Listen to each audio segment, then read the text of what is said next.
paridad. Pero, ¿en dónde van a estar las prioridades del gobierno este año 2013?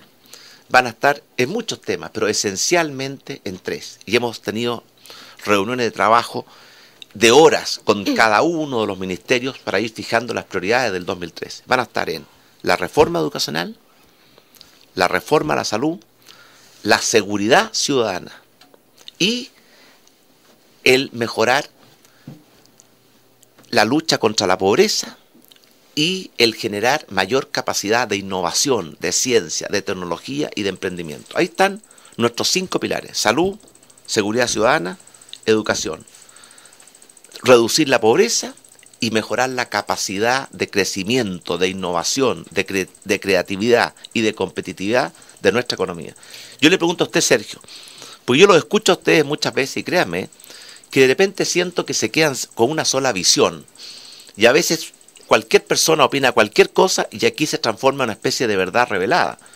En la discusión de la CACEN fue una... Eso de las visiones, presidente, nosotros hemos tenido a parlamentarios de la concertación, a parlamentarios del gobierno, el ministro de Hacienda estuvo aquí ayer, hemos hablado 2 o 3 veces los últimos 2 meses con el ministro de Educación, hemos hablado con el ministro Lavín, hemos entrevistado a la ministra Matei, y le podría hacer la lista larga, así que yo no me refiero, están todas las visiones aquí en el diario Cooperativa. Yo no me refiero a sus entrevistados, me refiero, ¿cierto?, a lo que ustedes, que son los que conducen este programa, transmiten, porque van transmitiendo opiniones y visiones. Y yo muchas veces, y esta es mi opinión, y tengo derecho a tenerla, creo que falta una mayor objetividad. Esa es mi opinión.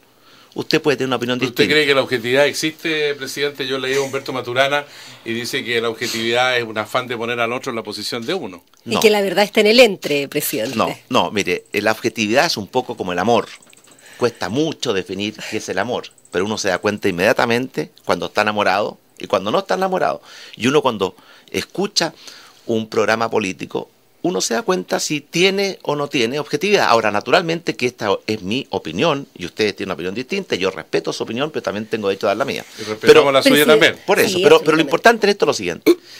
Aquí yo quiero decir una cosa política. Yo he notado de ciertos sectores de la concertación o de la oposición 2 actitudes que no me parecen convenientes. Primero, obstruir la obra del gobierno, tratar de poner todos los obstáculos posibles en el camino, no de toda la concertación. Y yo creo que eso no es una política conveniente para un país como Chile, porque entre el gobierno y la oposición tiene que haber diferencias, viva la diferencia, tenemos diferencias, pero también tiene que haber ese espíritu de colaboración y de buena voluntad. ¿De qué han servido esas reuniones, por ejemplo, cuando usted convoca a todos los que fueron presidentes de Chile a la moneda, establece un diálogo, se reúne con los jefes de bancadas políticas, de los representantes de los partidos, también los ha tenido en la moneda? Entonces, ¿eso queda en nada, presidente? No, la vida no es blanco o negro. ¿Pero cómo se entiende la queja suya entonces? Por eso usted es el líder del país. Porque el líder del país, en un país democrático, no hace lo que quiere, ni tampoco puede controlar al Congreso. Y por ejemplo, que en los últimos tiempos, todos los proyectos legislativos o muchos proyectos legislativos se estiran hasta el último instante, hasta que ya llegamos al precipicio. Por ejemplo, si la comisión mixta no hubiese aprobado la propuesta del gobierno, nos quedábamos sin reforma tributaria. Presidente, en la reforma tributaria, pero déjeme terminar, el gobierno hizo 6 iniciativas distintas. Por lo mismo. Y en el último día hizo 3 modificaciones a la iniciativa. Entonces, ¿cómo dice usted que...? Pero Sergio, déjeme explicarle, porque yo insisto, efectivamente el gobierno no tuvo una posición intransigente. Y iba escuchando, y para lograr un acuerdo uno tiene que ceder. Y por tanto, no es posible que por un lado, lo he escuchado usted mismo, hablar de intransigencia, y ahora me dice justo lo contrario, que el gobierno tuvo exceso de flexibilidad. Efectivamente, fuimos adecuando la propuesta con flexibilidad, manteniendo su columna vertebral. Pero, ¿por qué tenemos que llegar a la última instancia? Cuando ya no hay más que el precipicio o el acuerdo. Entonces yo creo que esa actitud de a veces obstruir todos los proyectos de ley o muchos proyectos de ley, que no es de toda la oposición, no me parece una buena actitud. Y lo segundo, hay aquí, Sergio, un intento bastante sistemático de poner en duda todos los logros del gobierno. Primero se puso en duda las cifras de empleo durante mucho tiempo, hasta que la encuesta de la Universidad de Chile coincidió plenamente con la encuesta del INE y las dos decían exactamente lo mismo y por tanto que en Chile estamos creando empleo dejó de ser discusión.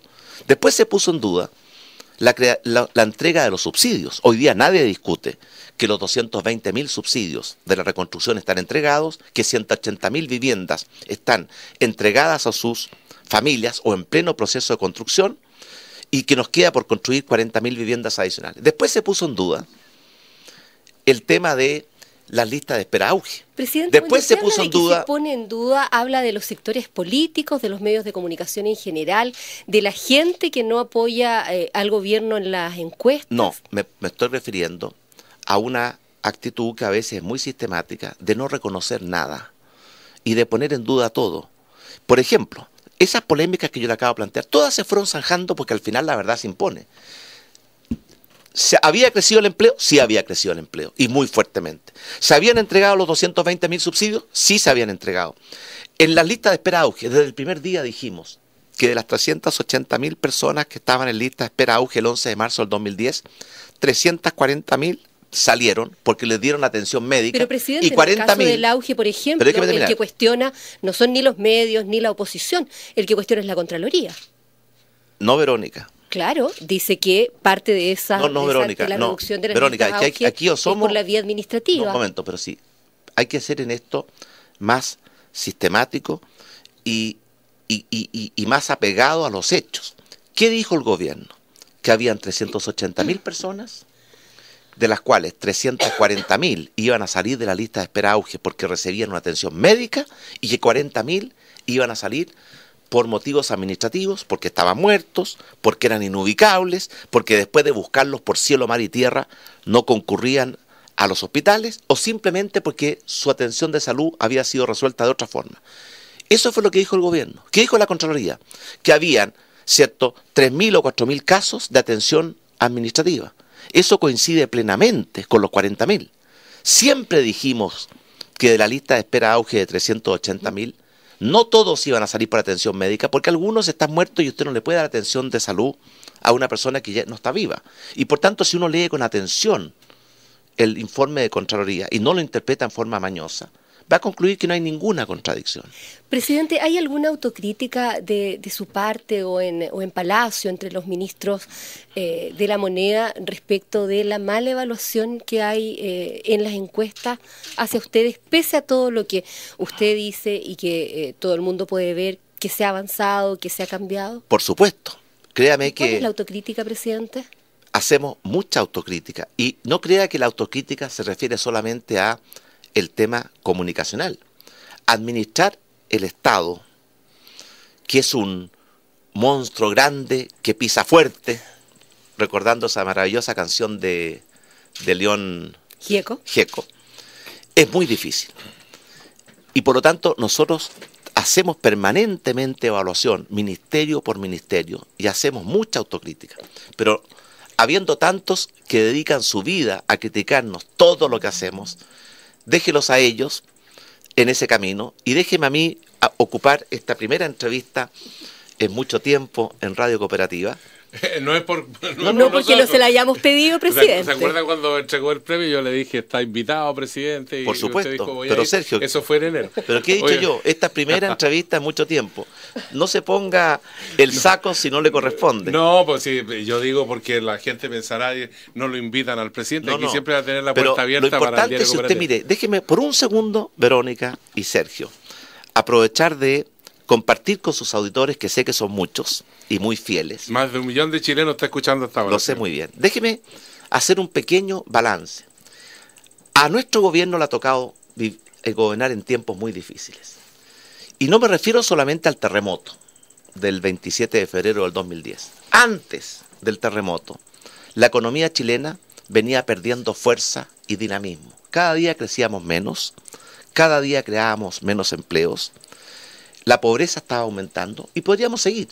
Y por tanto a nosotros nos tocó enfrentar el terremoto y la reconstrucción y al mismo tiempo cumplir nuestro programa de gobierno. ¿Cuáles fueron las grandes promesas o compromisos que hicimos durante la campaña?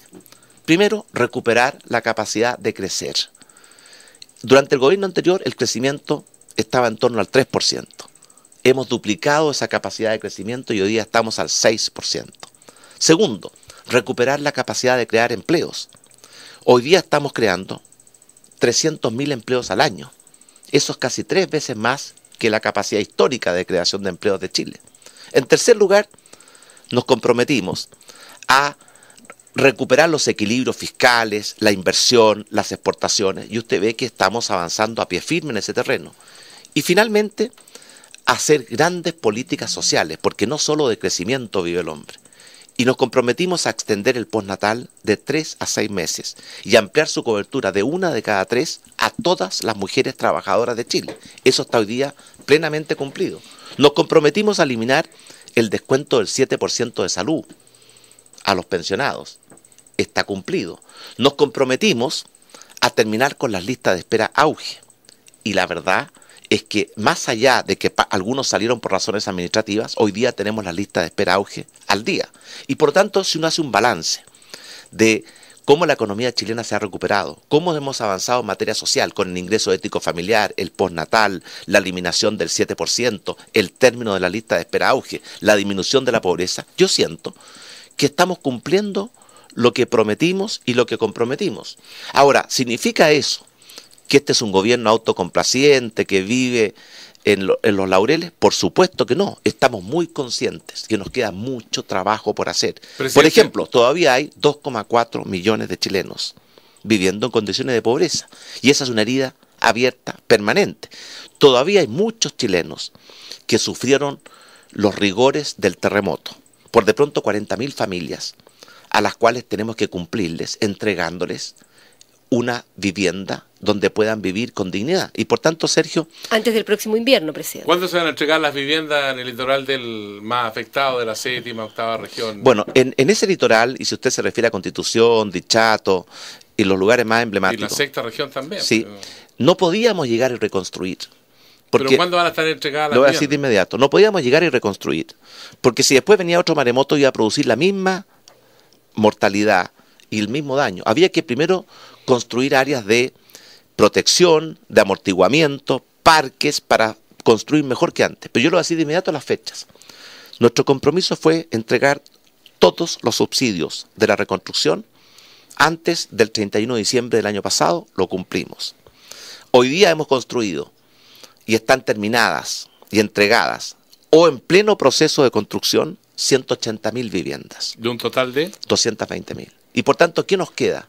Nos queda todavía 40.000 familias a las cuales tenemos que responderle. Y yo el compromiso que asumo frente a ustedes hoy día es que todas las viviendas, las 220.000, van a estar terminadas o en construcción a mediados del próximo año, y que todas las viviendas, las 220.000, van a estar entregadas a sus familias antes del 11 de marzo del 2014, que es cuando termina nuestro gobierno. Presidente, los candidatos presidenciales que están rondando en Palacio están ya lanzados en sus pretensiones, que son legítimas, por lo demás ha pasado también en gobiernos anteriores.